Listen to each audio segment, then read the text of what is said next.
basics behind the Chilbin is that it allows children to calm themselves down and self-soothe and learn when they're feeling dysregulated, when they're feeling angry or anxious or upset. They can use these toys to bring themselves back into themselves, to where they can be ready to learn.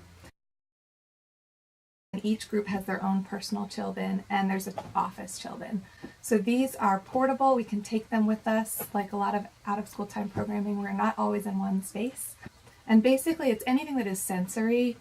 It can be like kinesthetic, like this. We have a lot of kinetic sand, stretchy toys, stress balls, stuffed animals, but also magnets and visual things. We even have like a lot of these little sand timers that can be really helpful for if a child needs to take a break and they need to take like a minute and sit out. Looking at this can be a really calming tool because they can see it, they know what's expected, and they're able to rejoin the group as soon as it's over, and they don't even need to like get direction from a staff. They're learning these skills to be successful on their own.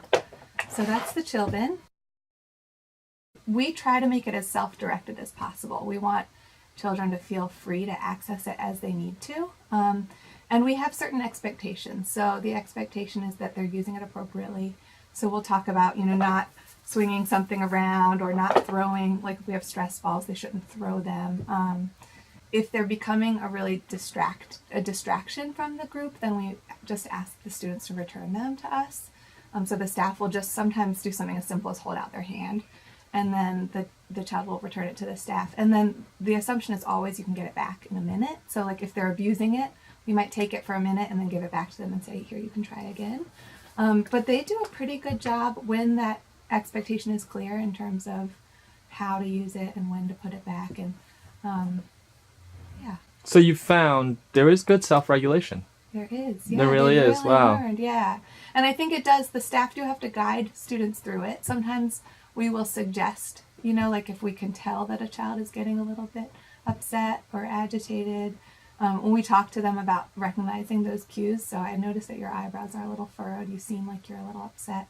Why don't you try to calm down? Sometimes we don't even need to say that, but we can say, I noticed that you seem a little bit upset, and just hand it to them, and they'll just start playing with it, twisting it, whatever, and eventually they want to then get back to the activity, and they'll return it to the bin and move on.